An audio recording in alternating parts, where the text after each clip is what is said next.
for this first, which is an opportunity for me as Secretary General to exchange with all of you, without filters, in order to discuss the essence of what is the OSCE, which is the third way of development.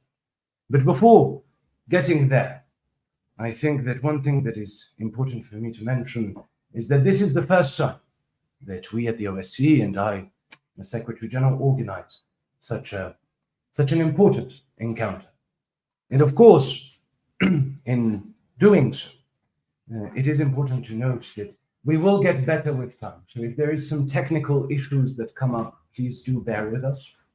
And of course, I would like, even though they told me not to acknowledge the people who have made this possible, in particular our Office of Public Advocacy, Communications and Engagement. And of course, here we have Abdurrahim Idrisi, we have Pearl, we have Rufi, we have also my Chief of Staff, Hidayat, who is the one that makes sure that I don't get submerged by all the activities. We have here Jim, my senior advisor, who is the one that always seeks to tell me the things as they are. And of course, we have Malik, the one who ensures that our operations are possible and can continue in service of the member states and their peoples. We have Kulsi, the extraordinary artist, I should say, who serves as my cultural advisor. And last but not least, we have here Betty, who's opening up her eyes, wondering why I'm mentioning her, who technically serves as my assistant. In truth, she is more of my brains.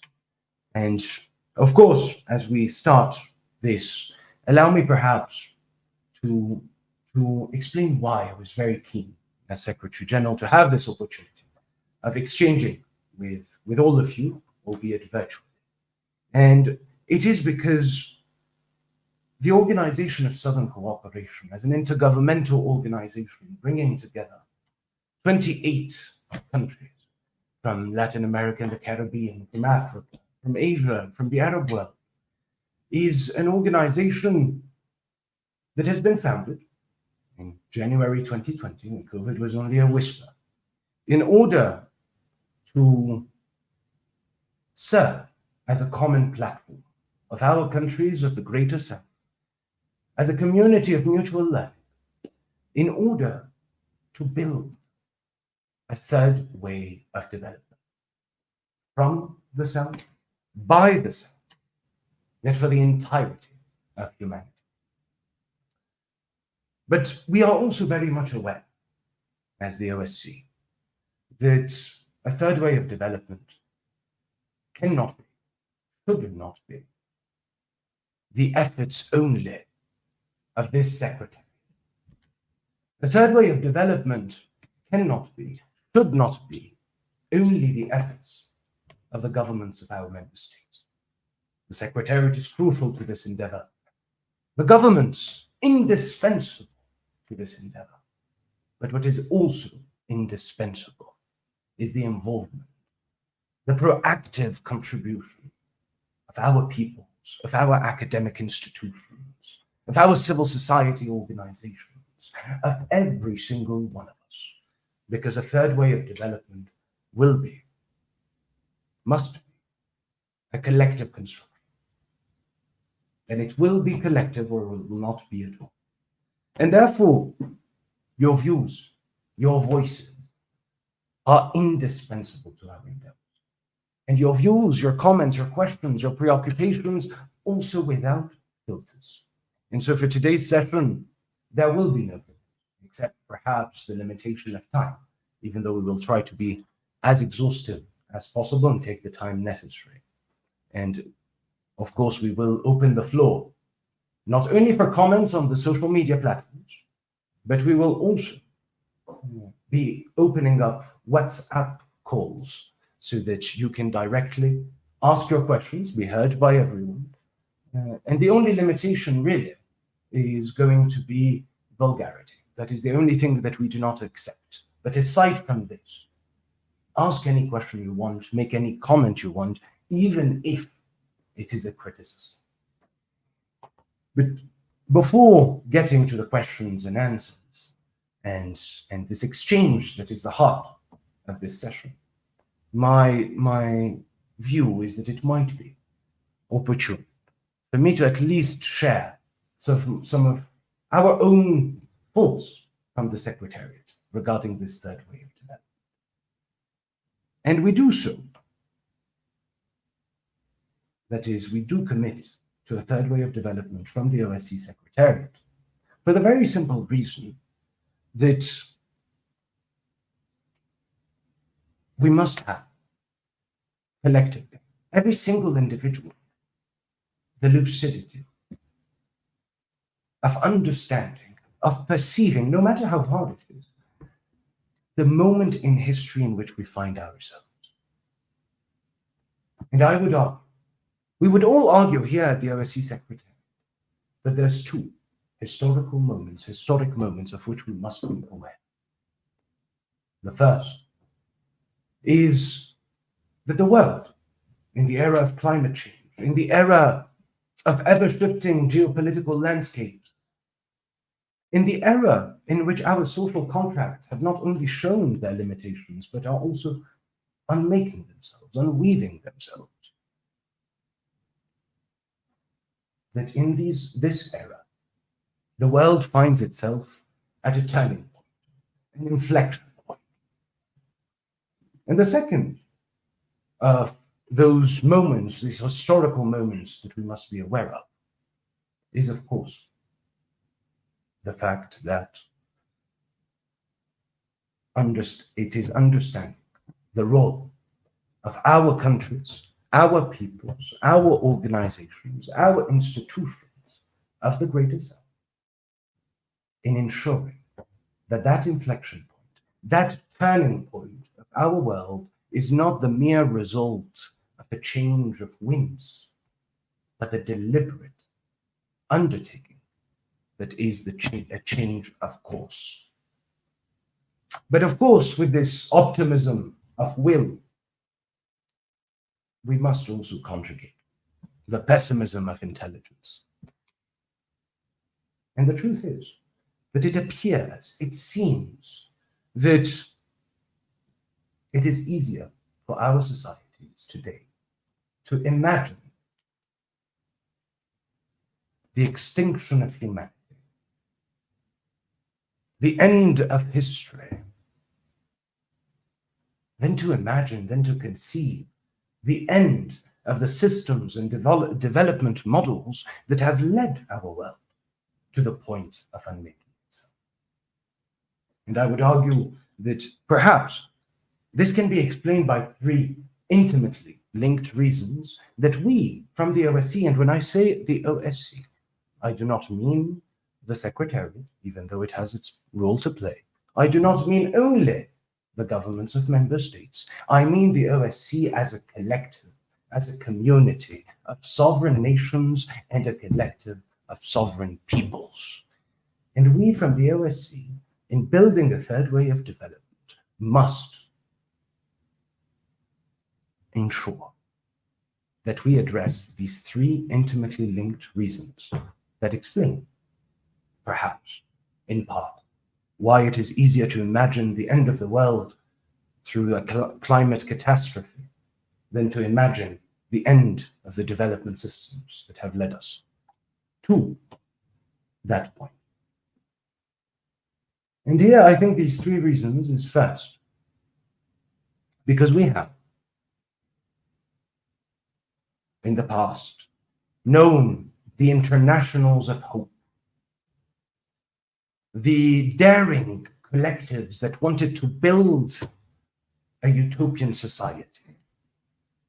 And today, with the climate crisis, we have discovered a new international, and that is the international of anxiety. And of course, whereas our fear, our preoccupation of a climate crisis is legitimate and perhaps even necessary, fear alone is never fruitful. Because in the best case scenario, fear is purely reactive, as we try to avoid the disaster. And in the worst case scenario, fear is entirely paralyzing. The second reason, probably, is that we have become so submerged by the individualism of our development models that we have forgotten collectively what collective action means. And collective action cannot be many people doing the same thing at the same time. That is, in fact, perhaps in economic terms, the definition of a crisis. Many people doing the same thing at the same time. No, collective action is a multi-pronged, multi-front, coordinated, decisive, purposeful struggle towards a common objective. It is many people doing different things at different times towards a common aspiration with a consciousness of a community of destiny. And third, because it is impossible to conceive the end of a status quo without first imagining, conceiving, perceiving its re-emplacement. There can be no deconstruction without a plan for the reconstruction. And of course, as we speak of a third way of development that must be jointly, collectively defined and built, we must bear these 3 points in mind. We must first, with regards to the international anxiety, be daring enough to renew with something that has been delegitimized in the development discourse since the 1990s, perhaps. And that is renewing with dreams, collective, shared dreams. And what I mean by that is, look, at the risk of being too transparent, you look in the 1960s and you hear a Fidel Castro in Cuba making a speech, and you hear a dream for himself, for his country, that is, and a dream for the world. A dream you cannot share, you might not share, a dream you might disagree with, but a dream. And on the other end of the political spectrum, still in the 1960s, you hear John F. Kennedy making a speech, and you hear a dream for him, for his country, and a dream for the world. Yet, since the 1990s, it appears with the march of a new world order, technocracy, which is a crucial, essential support function of policy, declare its supremacy. What I call, perhaps provocatively, the dictatorship of technocracy.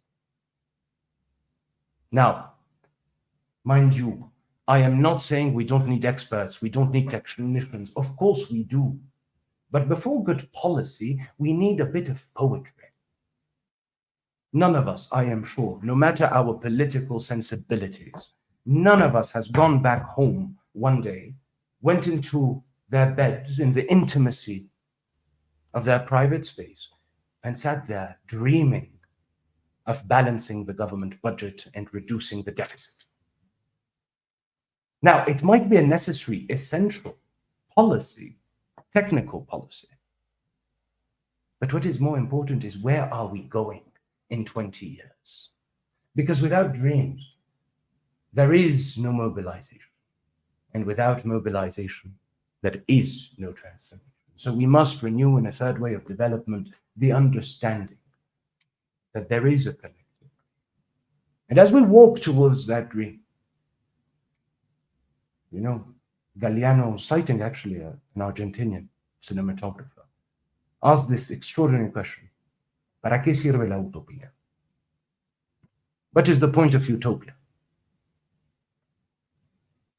Si hago dos pasos hacia ella, ella hace dos pasos para atrás. If I take 2 steps towards her utopia, she takes 2 steps back,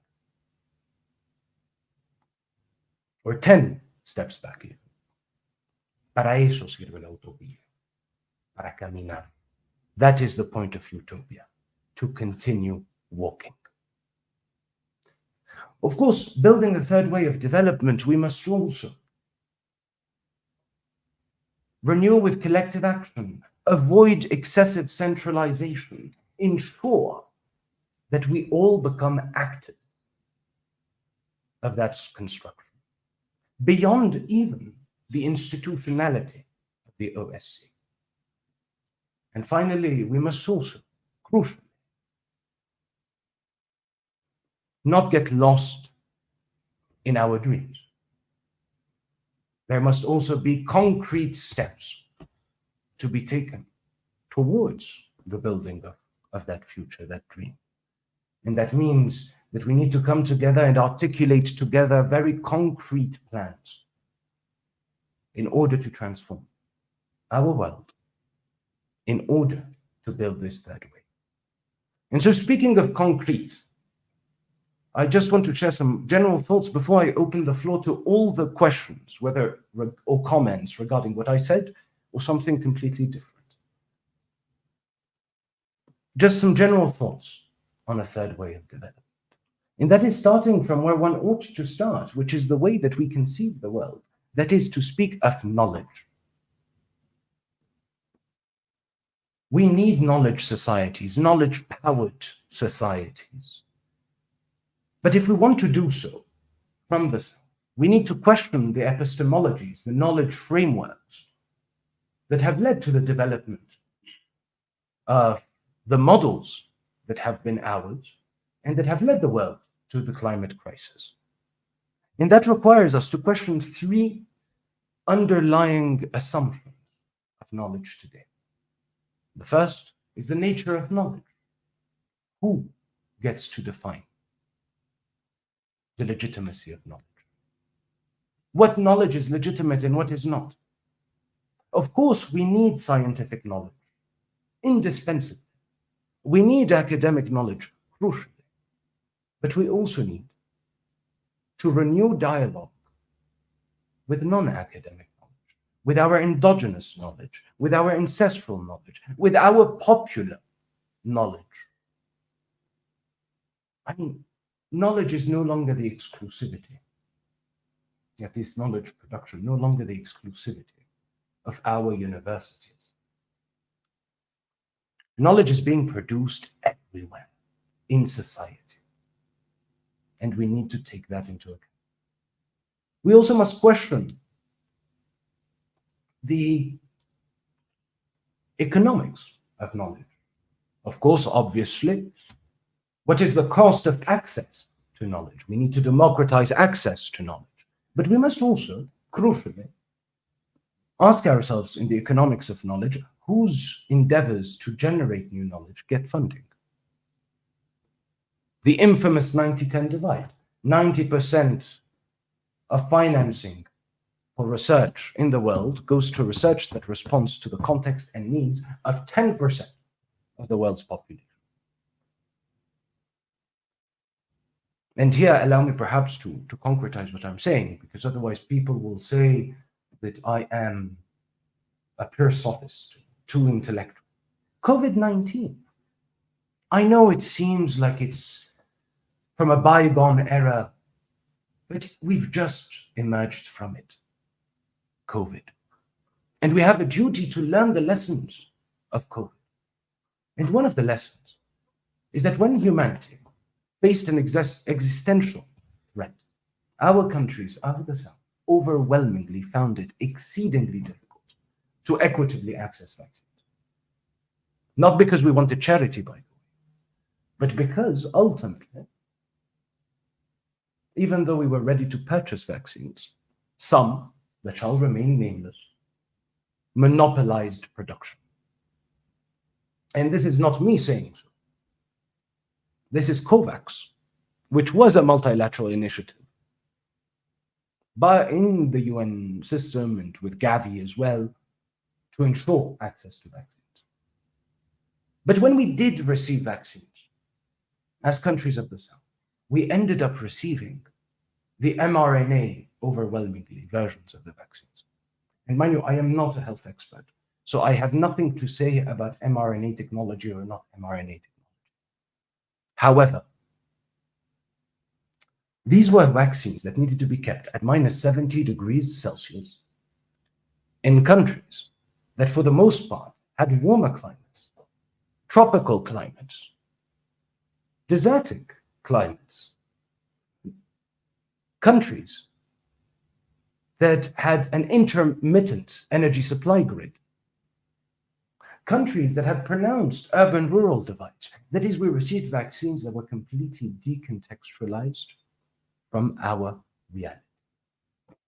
So we need to address in the economics of knowledge the issue of financing for our researchers, that they may do research that is adapted to our contexts. And also, of course, in the economics of knowledge, who gets to benefit from the fruit of knowledge? And that leads us to the conversation of common public goods, global public goods. And finally, with regards to knowledge, we have to address the geopolitics of knowledge. And the geopolitics of knowledge lead us to the very obvious issues, my dear Hidayat. And the very clear issues that it leads us to is, of course, the mobility barriers that our researchers, our students face when they want to go somewhere to present their works, when they want to go somewhere to collaborate with others. And it is absurd that and to encounter new forms of knowledge, different knowledge. And the truth is that it is absurd that it is sometimes easier to get a visa in order to watch a zebra chewing on grass than it is to get a visa to collaborate with another researcher to articulate knowledge that will be helpful to society. We must also speak of the excessive concentration of peer-reviewed journals of international reach in countries of the North, with not enough from the South. And this conversation leads us, let's speak, and I owe you, because we said this was without filters, I owe you transparency. We also must challenge the hegemony of the English language in research and knowledge production, which immediately puts at a disadvantage peoples who are not, which is the majority of the world, native speakers of English. But of course, knowledge in and of itself is only a small part of the endeavor. It is a strong foundation. But I'd also like to share some thoughts relatively quickly about, because you will all might have heard this, I try to be at least, a very good Arab. And Arabs, we are the antithesis of Americans when it comes to discourse. That is, Americans in discourse like to get straight to the point. We, the Arabs, on the other hand, at least historically, we prefer to walk, digress a little bit, smell the flowers, look at the night sky and the stars, lie on the grass, try to remember where we were going, and eventually get to destination. So very small thoughts as well that might seem digressive. But one issue that is central, if we are to speak of the third way of development from the South, by the South, but again, for the entirety of humanity, we must speak of something that I don't even need to argue in terms of relevance, and that is technology. Technology, which we all know is essential to development, but technology that remains until now concentrated in a few hands, with our countries of the South, our peoples of the South, still suffering from a pronounced techno-digital divide. That is, a lack of access to technology. And it is our view, at least it is my view, that if we are to speak of the third way of development, we have to recognize that the solutions currently being provided to us in terms of technology are welcome, but they are not lasting solutions. They're anesthetics. And those are usually in two broad categories. Donations of technology, for which we may feel grateful, or alternatively, the importation, the purchase of technologies that are often costly. And I say that they're not lasting because ultimately these technologies tend to be closed source, patented, proprietary. That is, we cannot integrate them in our systems. We cannot build upon them. We cannot make them our own. And within 5 to 10 years, they will be obsolete.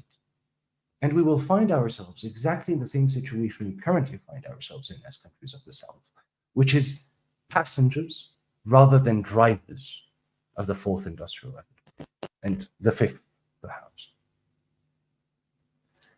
And to do that, we have to leverage open source technologies, software that is open source, that can be adapted, customized, built upon, integrated, made our own. We must also work towards greater and intensified South-South technology transfers, not only because they're easier to do, but mostly because they also tend to be more relevant. Because let's be clear, technology is not only an issue of software, it's also hardware. And part of what we need is recognize that we have some contexts that are not in the know. An example I like to give is a little while back, a member state mentioned to me that they had spent 3 years negotiating for the acquirement of some tractors for agriculture. After 3 years, when the tractors arrived, they recognized that the tractors were useless for their purposes because their agriculture is in a mountainous landscape, whereas the tractors used in the north usually are for plain fields. Yet in Southeast Asia, you find some countries that have developed tractors that are smaller, more efficient, and adapted, or at least technology, not tractors, adapted to mountainous agriculture. And finally, we need to create the environment that is conducive for our youth, our creative youth, to develop technologies, for homegrown technologies from our country. And when I say homegrown, it can be national, it can be regional. Whether it is creating incubators, accelerators of a regional basis, whether it is giving visibility to the technologies developed in our countries that are not visible enough, whether it is working to opening up markets for our technologies, but also homegrown technologies, because tech is never, despite appearances, socially or culturally new. It is a human-led process, at least for now. And that means that the developers, whether they like it or not, whether they're conscious of it or not, they impart to the tech they're developing their own biases, their prejudices, that they may not be aware of. And I give the example of AI. Today, AI is generally trained on data sets that overwhelmingly come from the North. That is, it is trained on data that does not reflect the context of our countries. And therefore, it is less useful to us. Or when it does give us some indication of the way forward, well, it's not quite right for our reality. And so homegrown technologies to also be more content. And of course, I will be faster now to conclude, or getting towards a conclusion, is, look, we can speak transforming knowledge and reinforcing our research capacities in the South. We can speak of developing our own technologies.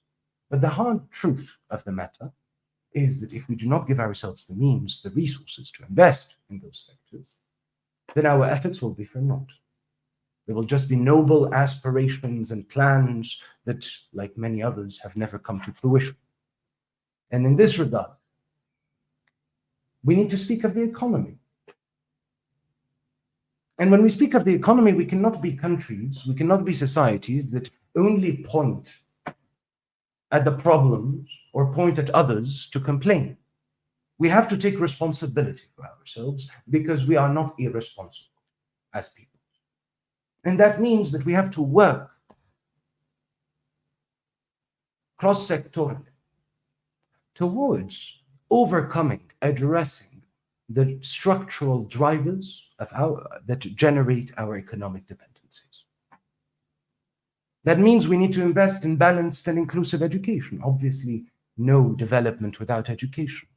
But recognizing that for education to be transformative, it must be itself transformed, not only to respond better to the 21st century imperatives, but to our national priorities, to our local realities, to the individuality of each student. That is, we are not interested in education in a changing world, as if education was in a world that is changing and the only thing that we can do is adapt. We are interested in going back to what used to be said, which is education to change the world. We need to invest in integral health systems, where we're speaking of preventative care as much as curative medicine. We need to speak of sustainable agriculture. And when I say sustainable agriculture, I don't just mean agriculture for exports, but also agriculture that can contribute decisively to the nutrition of our peoples. We need to invest in renewable energies that not only make access to energy cheaper within our countries, but that also contributes to planetary sustainability. We need to invest in infrastructure.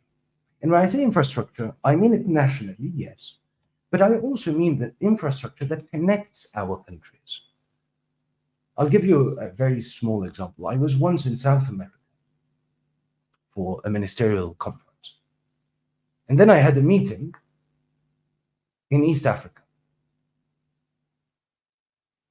And believe it or not, the easiest, the most efficient, the cheapest way for me to get there was not through Panama City or through Addis Ababa. No, it was to go to Amsterdam.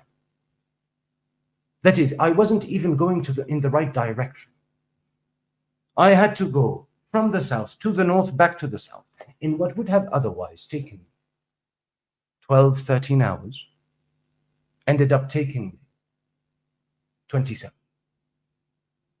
And therefore, if we want more people-to-people exchanges, more trade amongst our countries, better South-South cooperation, we must invest in the infrastructure that connects our regions within and connects our regions across the three continents. And finally, we need high-value-added industrialization. We need high-value-added industrialization because our countries remain net exporters of raw or intermediary materials, and actually, net importers of high-value-added products. And allow me to give just a quick example. I know time is going on, and I really want to open the floor to our exchange. But I often give the example to concretize what I'm saying, which is coffee. Coffee, a tree that I have actually here in my office. Coffee, that is the best symbol of the South. That is a tree whose fruit is absolutely universal. Everybody drinks coffee everywhere. Yet whose roots only grow in southern soil, in Latin America and the Caribbean, in Africa, in the Arab world, and in Asia. And yet when you look at the top 10 coffee exporters in the world,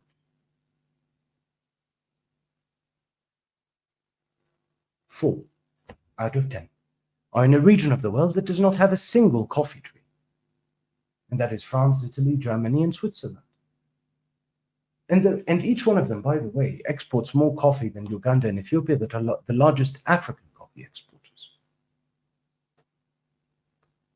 And of course, it is because our countries continue to export green beans.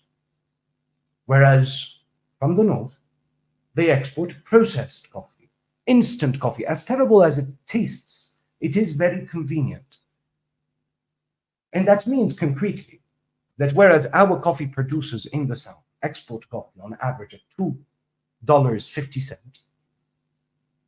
coffee processors that are not producers in the north export coffee on average at $40 the bag. Not $40 the bag compared to $2.50. And so in our countries, we must invest in coffee processing facilities, coffee roasting facilities. We must invest in technical training that allows to produce master blenders and roasters of coffee. We must invest in capsule factories. We must invest in nitrogen plants that are necessary to keep roasted coffee's shelf life, and so on and so forth. We must also open up markets within our countries, because not all countries of the South are coffee producers. And what I say about coffee is true about cotton, it's true about cacao, it's true about critical minerals that are necessary to produce renewable energy technologies. In any event, we must invest in those areas. And in so doing, we must address two more issues, and that is the international financial architecture that remain excessively creditor-centric. And whereas we don't have anything against creditors having their interests protected, on the contrary, we also expect that our country's preoccupations and concerns are equally taken into account. Because, to put it very simply and very concretely, when you speak of billions of dollars and trillions of dollars, it's very easy to lose the human dimension of the figures. And the human dimension is that 3.3 billion people in the world, that is almost half of humanity, live in countries where the governments have no other choice, that is, it's not a national policy, than to spend, no other choice than spend more on debt service than they can on education or health. And that is the human dimension that we speak about. So we must collectively transform the international financial architecture so that it works for everyone, creditors and debtors alike. And finally, that is my last point, we must also speak of a new, reinvigorated multilateralism that is directed by three principles that are simple but profound. And that is equality amongst parties. And as people from the South, we know instinctively that that is not the case. In fact, as I often say, our multilateralism today looks more like that of Animal Farm by George Orwell. That is, all animals are equal, but some are more equal than others. We need a multilateralism of equity in relations,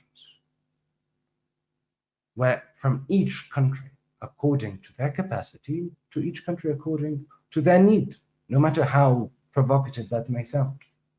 And the importance of this was shown during COVID, when our friends and colleagues at the IMF issued $600 billion worth of special drawing rights, exceptionally, to distribute to the countries to help them overcome the economic shock of COVID. And believe it or not, out of those $600 billion worth of SDRs, only 7% went to the African continent. The continent, with all its countries and peoples, 8% went to the entirety of Latin America and the Caribbean. That is, ultimately, unfortunately, most of the special drawing rights went to those who needed it the least. And therefore, we must have equity in relations. And finally, we need solidarity instead of charity. Solidarity that is always practiced horizontally amongst equals, and not charity that is practiced vertically. Because charity is giving leftovers. Solidarity is sharing the meal with an understanding that we share, above all, a community of destiny. And therefore, this is really my thoughts, my 2 cents, in a very brief manner, as brief as I can, on the third way of development. But this is only possible with everyone's involvement. Because the third way of development cannot be, will not be, how shall I say it? But we will be politically correct. It shall not be, cannot be a recipe, a decree by me, by the OSCE, by anyone. If a third way of development is to emerge as it will emerge, it must be commonly, collectively defined. Because when we speak of a third way of development, we do not speak of a third model to be applied indiscriminately across countries and regions. No, the third way of development must imply a diversity of models, a diversity of forms. We must agree as countries on certain common universal principles, but have the flexibility to have those principles translated differently according to national priorities, local realities, and sensibilities. And of course, this requires us to move together in a common dialogue. And this is really what we do at the OSCE, because the OSCE, the OSCE's vision goes beyond the OSCE itself. The OSCE is an instrument, a platform, an accelerator for this third way. But everyone, especially you who are viewing us now, must be the actors of that development. And so, now that I've spoken far longer than I should have, as is common with me, I just will ask to receive this computer so that we get your comments and open the questions that I'll start answering. Remember, no filters. All questions are welcome. I'll address them, but at the same time, and I think this is crucial, don't forget that in addition to comments, we can also get questions through voice calls that everybody will also be able to hear. So you can call us through WhatsApp. Idris, what is the WhatsApp number? It's shown. Okay, so it's shown apparently in the banner. So feel free to call us on WhatsApp. They will connect, let us know, and we can take it from there. So let us look at some of the questions that we see.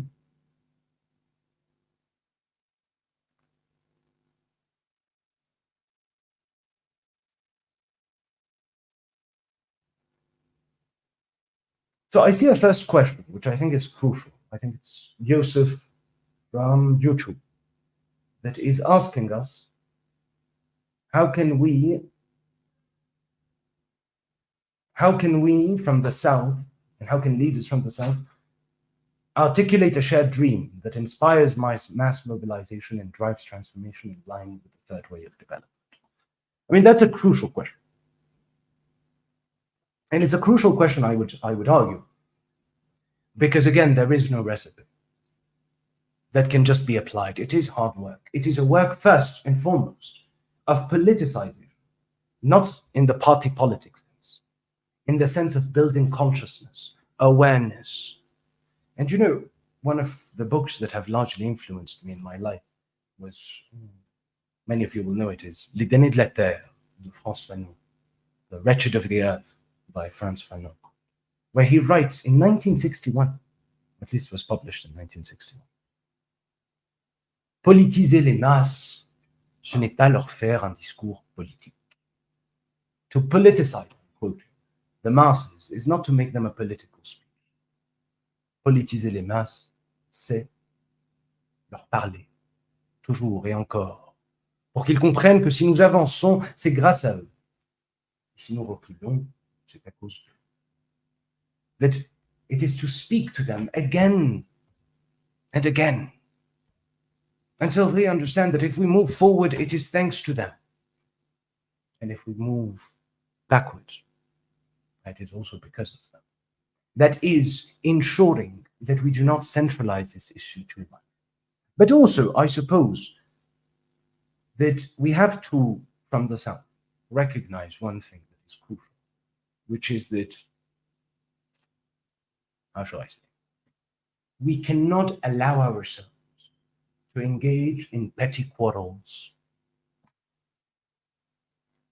in petty divisions that are irrelevant to this collective vision that we must build. What do I mean by that? Is, look, at this point, for example, it is not worth for countries at the multilateral level to speak of whether we're left-wing, right-wing, center. This is a conversation that might and should happen at the national level. But at the multilateral level, as countries, we have to understand, we have to crucially understand that we share some common interests that transcend political boundaries, that make it necessary for us to work together.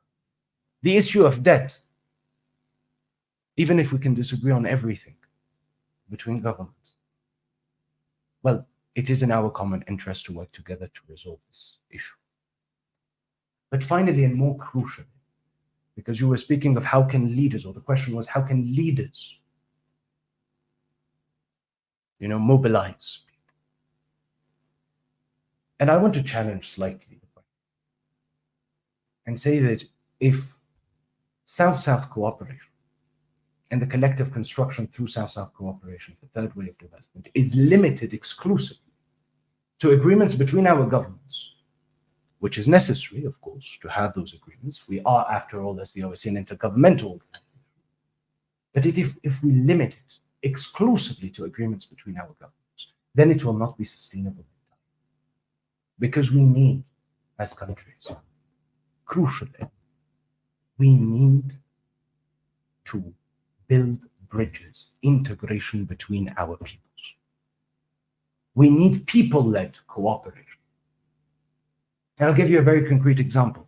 As leaders of the South, we must invest in student and academic mobility. And you'll say, how does that have to do with mobilization towards a third way of development? Even I can see our colleague Pearl looking confused at this answer. But come to think of it. First, and we're working on this at the OSCE, program called Freire, but this is not about our programs. When you look at, for example, a young person from Southeast Asia, that is from generally a region that has more tropical climates, going to Canada, as much as I love Canada and Canadians, even though they are too nice, apparently, they apologize all the time. That is what I'm told by Hollywood movies. But when they go out in Canada at minus 17 degrees Celsius to study tropical medicine, it is absurd. At minus 17 degrees Celsius. Or when a young West African goes to London to study, and one of the universities, some of you will know, I will not mention, to study African studies, on marche sur la tête, as they say in French. We walk on our heads. Yes, leaving Africa to study Africa. So more mobility in our countries to make education more relevant, but crucially, when a young person from Southeast Asia goes to study in Latin America, a young person, say from Ethiopia, goes to study in Nicaragua, and someone from Nicaragua goes to study in Cambodia, you have built through this a sustainable bridge between these two nations that will outlast any political or geopolitical changes that might occur. So we need more exchanges between our peoples, people-to-people exchanges, in order to achieve this and really give a voice to our peoples. So I think I've answered this question more or less. I have a question, believe it or not, from our friend Baltasar Ojea. For you to know, Baltasar was part of our preparatory committee at the OSCE. He was also, for a long time, my advisor. He is mi compañero de camino, my comrade of travel. And he's from Argentina. He's no longer with us, but you know, once you are part of, I mean, in terms of the Secretariat, but once you are part of the OSCE, you're always OSCE. And so he's asking in English, but I'll answer in Spanish for multilingualism. I see, how can peoples and communities participate and or propose initiatives to the OSCE?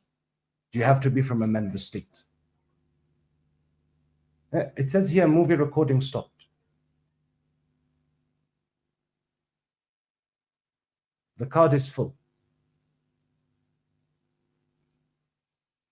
Well, but people can still hear me, can they? Okay. Do you have an extra card? I did warn that we might have technical issues, but we are doing it on the way. You know, there's one poem, before I answer Baltasar, from Antonio Machado, that has often influenced me. I repeat it constantly. That says, caminante, son tus huellas el camino y nada más. Caminante, no hay camino, se hace camino al andar. Al andar se hace camino y al volver la vista atrás se ve la senda que nunca se ha de volver a pisar. And in this way, it means, wanderer, walker, there is no road. The road is made by walking. No, wanderer, your footsteps are the road and nothing else. Wanderer, there is no road. The road is made by walking. By walking, the road is made, and looking back, we see the footsteps that the footprints that we will never step foot on again. And so we are doing this, ladies and gentlemen. I know the camera is not on for now, but it will be back in a second. But as you can still hear me, we are doing this by walking. And that ultimately means there's some missteps along the way. But the most important is that we're moving forward. So, para la pregunta del compañero Baltasar, mi amigo de lucha, para una tercera vía de desarrollo, I see that, I'll answer it in English this time. I see that, well, how can peoples and communities participate, propose initiatives to the OSCE? As I said, look, the OSCE is truly an institution whose vision goes beyond itself. And I want to start, even though I will answer the question crucially, I want to start by saying that a measure of success for our collective organization is also when this third way of development is being shaped, is being forged by individuals, by communities outside of the OSCE, without consulting with the OSCE, because this vision must be a people's vision and not just a secretariat or governmental. But now, also, it's important to mention that the OSCE is an unusual intergovernmental organization. Because from the very onset in our constitutive charter, and this is really a testament to the visionary qualities of our member states, not only does the OSCE have member states, but it also has associate members. Associate members that come from civil society, international civil society and academia.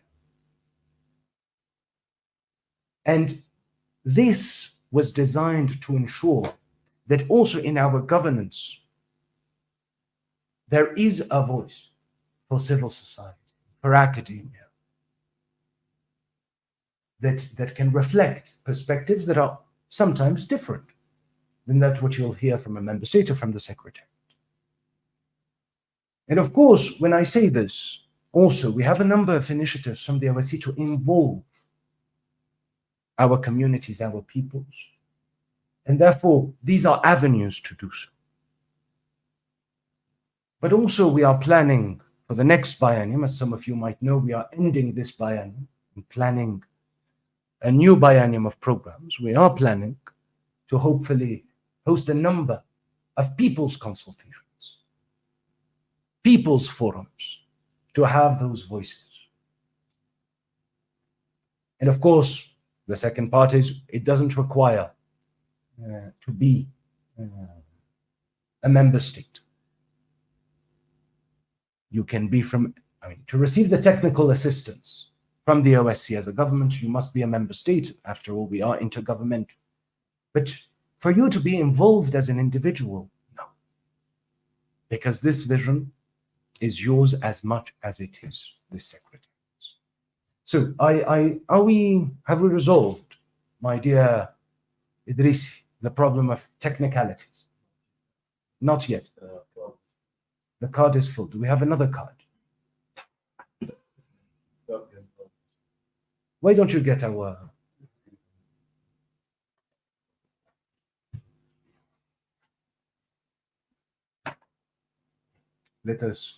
if everybody bears with us a little bit, I would not want me to speak from a place of darkness. But I'll look at the other questions.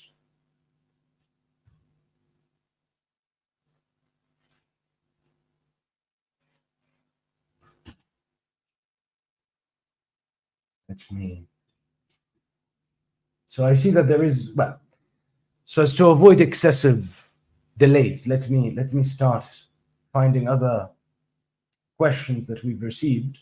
So the next one that I see is from Jose Luis on YouTube, that I assume is from Latin America. How can we, sanctioned countries from the South, like Cuba and Venezuela, get access to infrastructure inversions, so investments, avoiding those harmful measures? Since I see inversions, I suspect that the question is coming from Latin America, inversiones. So this one we will answer in Spanish, with the permission of everyone. La verdad es que, bueno, el asunto de sanciones siempre es un asunto complejo, donde no hay una receta universal para evitarla. Pero quisiera empezar para asegurarnos que estamos empezando de un punto compartido de intercambio. Porque yo me recuerdo de los movimientos estudiantiles en Francia en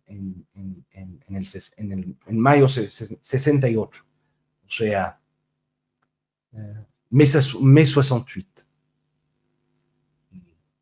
en las agrupaciones improvisadas en general de estudiantes en Francia en mayo del 68, cuando uno quería hablar, según lo que me dicen, porque me considero aún joven, ¿no? Espero que nadie se equivoque y piense que yo participé de esos movimientos. Pero en el 68, cuando uno quería hablar en esas agrupaciones improvisadas, decían, ¿d'où parles-tu, camarade? Antes de darle la palabra. O sea, ¿de dónde estás hablando, compañero? O sea, para entender el punto de partida.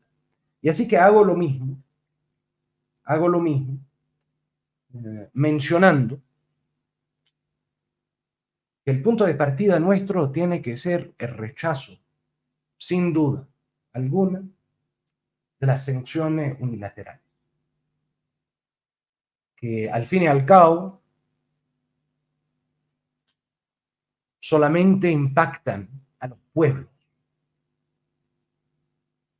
Y desde nuestra perspectiva humanista, eso no se puede aceptar. Daños a pueblos. Y por supuesto, desde la perspectiva de la OCS y la mía propia. Ese rechazo tiene que ser absoluto. Absoluto.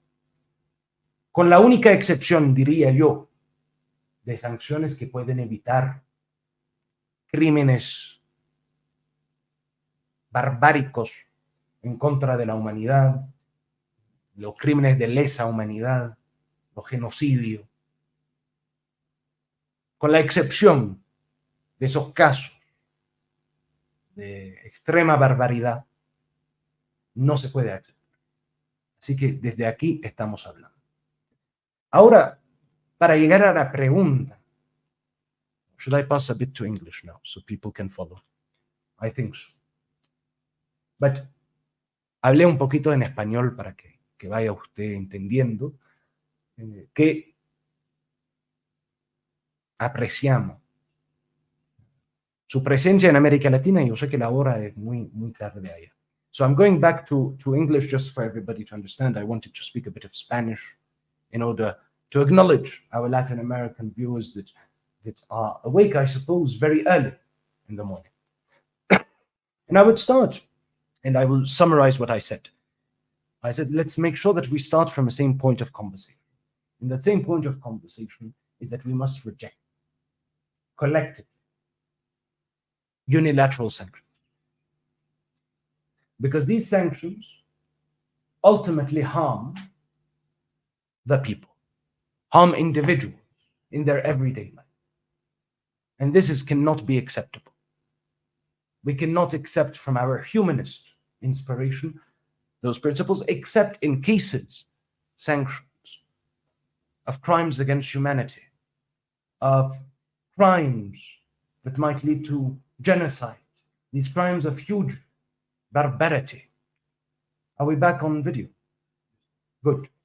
So, of huge barbarity. So we must reject those. Now, in terms of sanctions, I suppose that the great challenge is that these are very complex issues. What I could say in terms of the actual questions of how can we access such investments that are necessary for our infrastructural development despite infrastructure.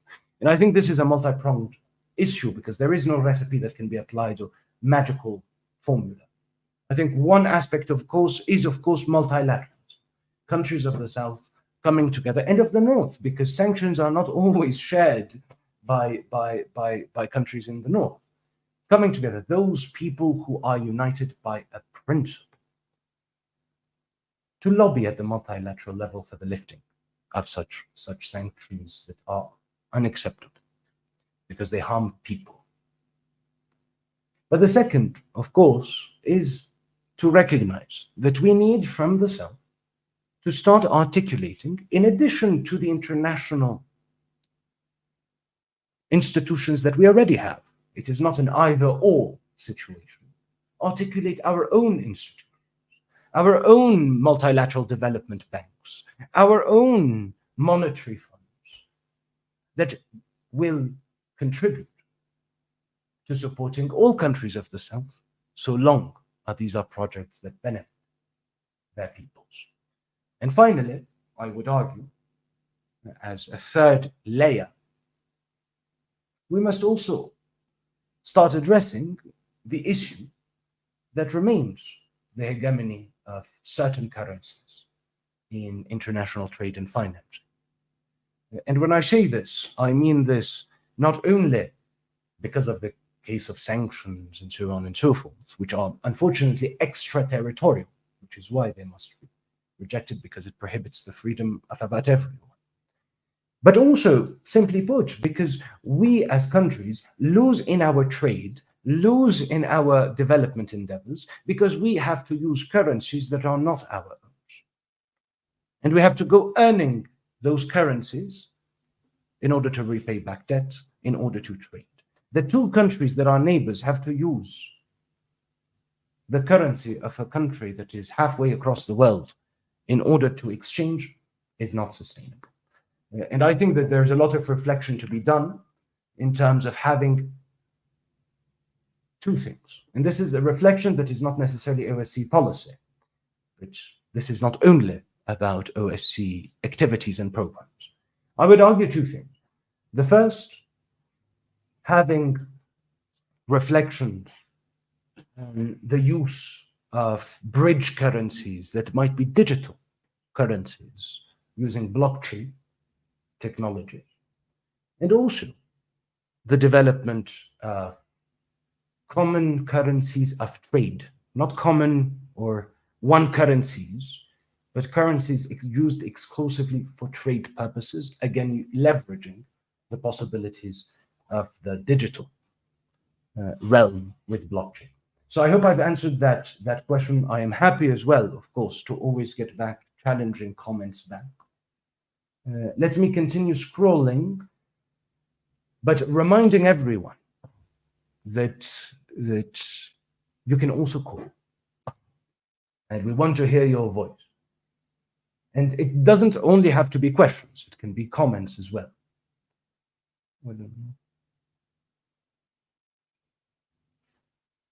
I would like to thank Dr. Belay for this nice comment. And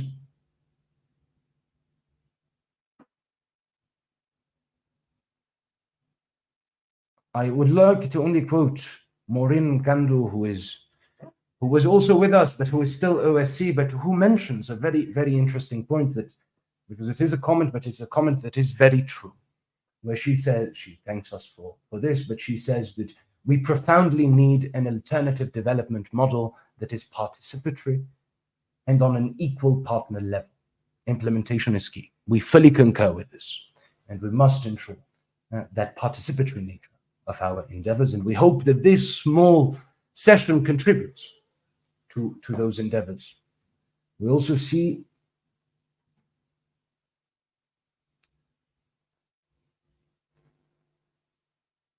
we've also received a question on, I see from WhatsApp, I am told, but please do consider calling as well. And the question said, it's from, I'm sorry for my pronunciation, Yapsira from Ethiopia, which is our host country, the host country of our headquarters, that mentions, how can I work together or propose initiatives to OSC? I have a team that plan working on holistic and inclusive youth empowerment agenda, cultural exchanges, and peace-building issues. Well, thank you for this comment. It goes perhaps to a sense of one of the first things that I answered about how can proposals be articulated to the OSCE. As I've said, there's multiple layers. The first, we have no aspiration at the OSCE of centralizing all the endeavors. And we do hope that such endeavors to build a third way of development from the South, by the South, for humanity, are also taken up outside of the OSCE context. But in terms of collaborating with the OSCE, what we also recognize profoundly is the need for our countries and our institutions to invest in the platforms that give a voice and a participatory nature to our youth and our civil society and academic bodies. That happens both structurally at the OSCE through some of the programs that we are implementing that seek precisely to collect views. But more concretely, if there are proposals of collaboration, we are always open from the OSCE to collaboration. We believe in not centralization, but confederation of efforts to achieve shared aspirations. So what I would invite you to do is to contact us through our website, where there's contact details, setting out your requirements, and then they will know where to distribute this request, or send this request, forward this request within the Secretariat, because depending on the issues, different departments are in charge, and we're always open for collaboration. I go on to, I see a question, well, a number of questions.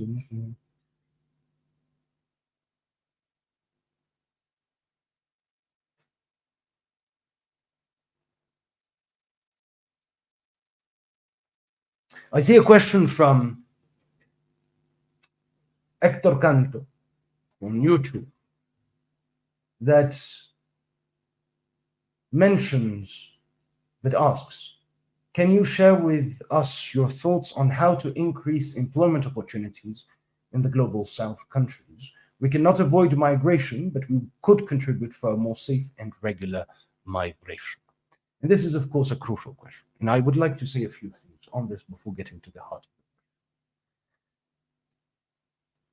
it. Repeating as a starting point that there is never universal policies that can be implemented in all countries, in all regions, without taking into account context. But with regards to migration, and I will get to employment opportunities, migration is a considerable concern for our countries. And migration cannot be entirely avoided, nor is it desirable to completely avoid migration, because migration is also an opportunity of exchange, of enrichment amongst people. So I concur that safe and regular migration, regular, I suppose, in the sense of according to the rules, is important. What I would like to say, however, is that because we've often had the migration crisis, from our partners in the north, the media in the north. And I would like to first start off, because this needs to be clear. The majority of migration that happens in the world is intra-South. The majority of the migration, in the case of African migration, for instance, is from certain African countries to other African countries. The majority of the migration that happens in Latin America and the Caribbean is from Latin America and the Caribbean to other countries in Latin America and the Caribbean. Now, of course, there is issues with regards to migration towards the north, but I want to be clear so we make sure that we are starting from the same point.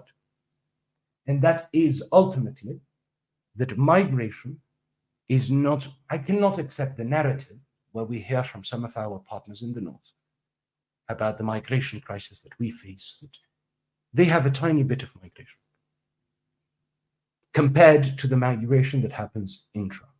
So first, I would like to say that everybody needs to take their responsibilities. And in the north, many policies need to be revised to take into account that they are not the recipients, as I've heard some say, of the entirety of the world's unhappiness. That is not true. The majority of the migration happens within the South, not from the South to the North. The second issue that I would like to raise is, of course, the question of migration is also fundamentally a question of opportunities.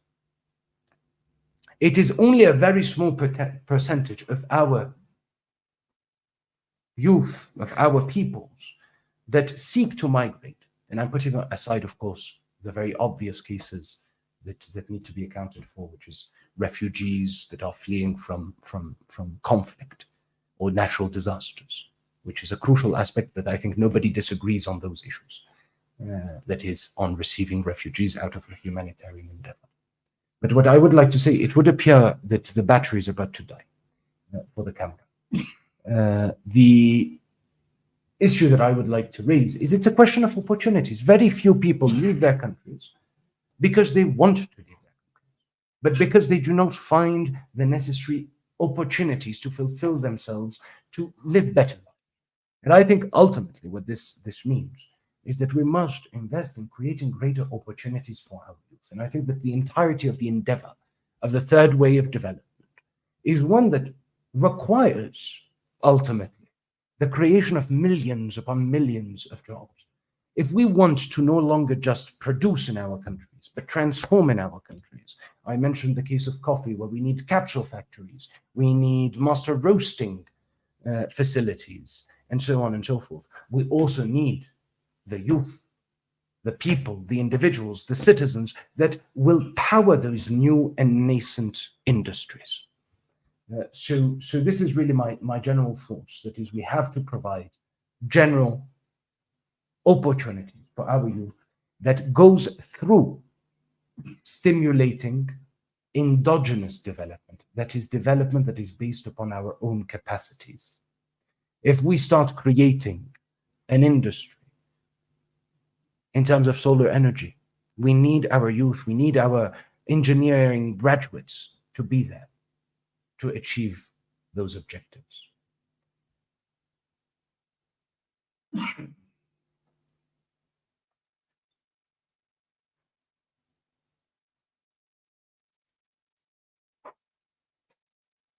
I see a question as well from Alazar Demissier on YouTube. How can I participate in OSC departments as PR intern student from Addis Ababa University? And it's been an amazing explanation about tech education, the concept of collaborative engagement. I'm ever so grateful for the kind comment. And of course, the OSC is looking forward to start to receive through an internship program that we have been discussing internally that has not yet gone live, but hopefully starting from early 2025, from January 2025 onwards, will be there. And an internship program. And there will be announcements, and you will be indeed able to apply for those. Because we do believe in the importance of having our youth present alongside us, not only contributing to their experience, but also them contributing their views to the work that we do. The reason that we haven't had that before is, as you know, the OSC really came into force in January 2023. And our focus was consolidating this organization, consolidating the secretariat. But we very much look forward to receiving interns from our host country, but also abroad in due course.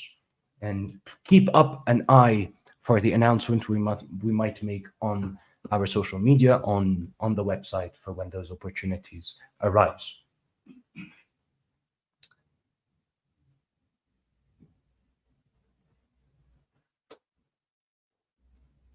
So I see a few comments for which I'm grateful, but let me address the last question that at least I can see on my end.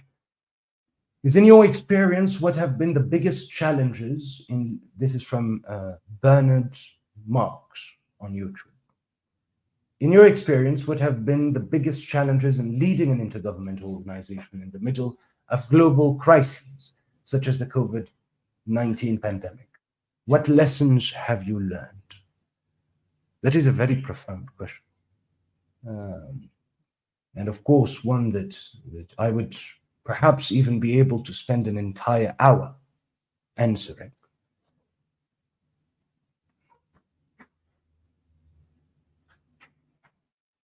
Let me perhaps say, as a starting, that, and this is true across multilateral institutions and intergovernmental institutions, and that is that ultimately we are faced as collectives by a crisis of multilateralism. A crisis you've often heard, and you see the headlines of multilateralism is dying. And this announced death of multilateralism is not one that we are particularly sad about at the OSCE, because we don't believe that multilateralism is dying. We believe that a certain kind of unequal, inequitable, charitable rather than solidary multilateralism is dying. And so I would argue that part of the lessons that I've learned leading the OSCE during the COVID-19 pandemic and other crises is that it is crucial to ensure that all voices, and I know it's going to sound like a slogan, but it isn't, all voices are heard. To ensure that the democratic voice of all of our member states and countries are equal across the board. And at the OSCE, of course, we have learned that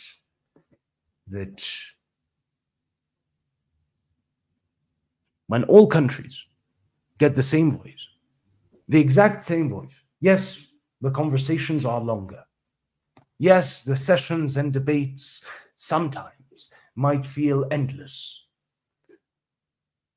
But ultimately, and this is the crucial part, despite this length, by the time the decision is taken, it is no longer just a resolution. There is co-ownership of this endeavor, and therefore there is the possibility of implementing. Now, at the same time, I have learned, I suppose, during those crises, is if you expect that your, how shall I say, that it is in times of crises, I'll put it better, it is in times of crises and challenges and difficulty and adversity that you can prove yourself, not as an individual, but as a collective. Does the crisis cause you to disintegrate, or does it build an esprit de corps? Does it unite you even more? And I think that from the spirit of the OSCE, what we have seen through those crises is greater unity, greater coming together with an understanding that we have to work together to solve some of our challenges and problems, because this cannot be, will not be solved one by one individually. And then, of course, I would conclude this by saying that one of the issues that I've learned leading the OSCE during some crises was that, again, the road is not paved. The road is made by walking. And that means unforeseen circumstances emerge. And you must be willing to pave a way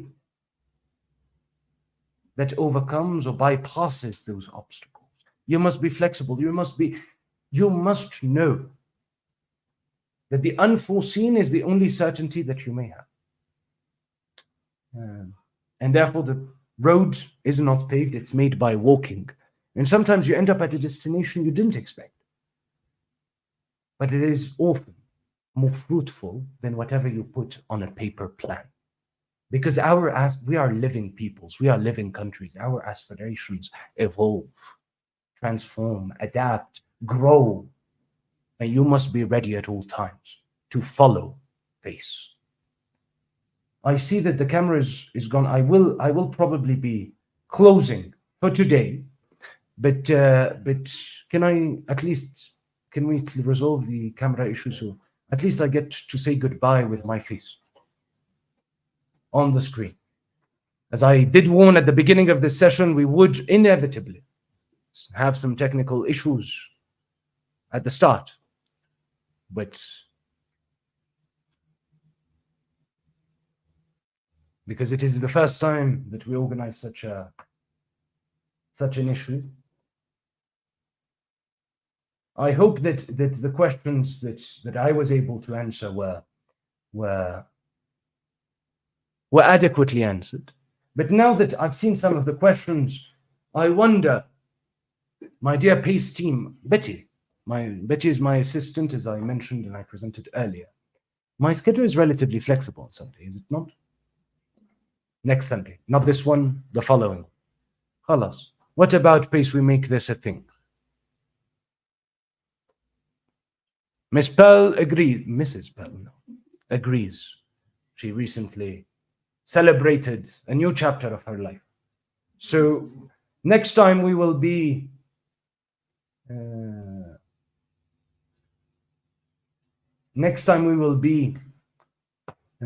more strong technically to make sure these issues don't happen. And let us make this a regular thing. I think that this is very important. So I already invite you all to such a session next Sunday, not tomorrow, the one after, where we will continue our engagements and where hopefully I will speak less and be able to hear you. We do hope that we will get from you calls on WhatsApp, because that always makes more vibrant conversation than comments. Remember, this is without filter, and remember that here from the OSCE, from the South, our determination is to continue with every single one of you to walk and continue walking Because yes, the road is going to be long. Yes, the journey will be arduous, but by perseverance, by determination, the river forges the rock, and we are determined together to overcome any dam and flow until we forge the future that we collectively want and that humanity deserves. Thank you.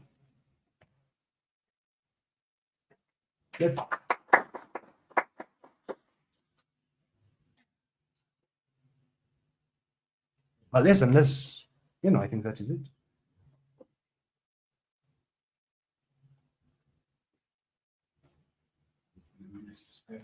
Wait, actually, before, sorry. Don't disconnect it just yet. Very, very quickly. I just see a question in Spanish from Catherine on YouTube that asks about that we had a regional, they had a meeting this week to discuss innovative models of financing. What innovative models does the OSCE have? We have many, but I'll go very quickly because I think this is a crucial answer, a crucial question that deserves an answer before we leave. And that is that, it's a question in Spanish, so I assume that they're Spanish speakers, so I will have to speak in Spanish. La OCS ha fundado a través de su estado, la visión de sus estados miembros, un par de iniciativas esenciales en términos de financiación innovadora. El primer proyecto es la decisión de nuestros estados miembros en noviembre de 2023 de fundar la primera unión de deudores soberanos. La decisión de fundar la unión de apalancamiento mutuo de los deudores, el club, para negociar colectivamente la deuda, pero más allá, para darle acceso a los Estados miembros a una financiación, a un financiamiento para el desarrollo más concesionario, con menos condicionalidades. Y en ese sentido, el club se inspira de la microfinanza que pudo dar acceso, brindar financiación abordable a los que habían sido excluidos del sistema bancario tradicional porque eran de demasiado alto riesgo para el sistema financiero, estimado Joseph. Y en ese sentido, el club, y pudieron hacerlo creando grupos solidarios, donde, para simplificar, había el pequeño agricultor, artesano, dueño de un restaurante, que recibían un financiamiento colectivo, por el cual tendría una corresponsabilidad que redujo el riesgo de financiación del banco y les brindó a ellos acceso y abordable. El club, por decisión de los Estados miembros, adopta ese principio y lo aplica al nivel macro, al nivel de nuestros estados soberanos, que pueden, por decisión del comité ministerial, conseguir financiación colectiva, pidiendo a un acreedor un nuevo financiamiento colectivo y al mismo tiempo, reduciendo el riesgo del acreedor, conseguir acceso a financiación que no han podido acceder, al cual no han podido acceder en el pasado. También, y ahí termino porque hay otras iniciativas, pero sé que tengo desafortunadamente un compromiso, pero le prometo que el domingo, no mañana, sino el siguiente, estaremos aquí de pie, listos a seguir conversando hacia la construcción de una tercera vía de desarrollo. Pero también en noviembre la OCS va a lanzar el FSID, el Fondo Solidario Internacional de Desarrollo, que será nuestro Banco Multilateral de Desarrollo, con un aspecto muy interesante, es que 100% de las acciones pertenecen a la organización, lo que significa que no habrá un Estado que tenga más voz que otros, sino que un Estado, un voto. Así que ahí le brindo esto, pero hay otras iniciativas y tengo grandes expectativas de seguir conversando, de seguir construyendo, de seguir forjando el futuro que queremos. Gracias.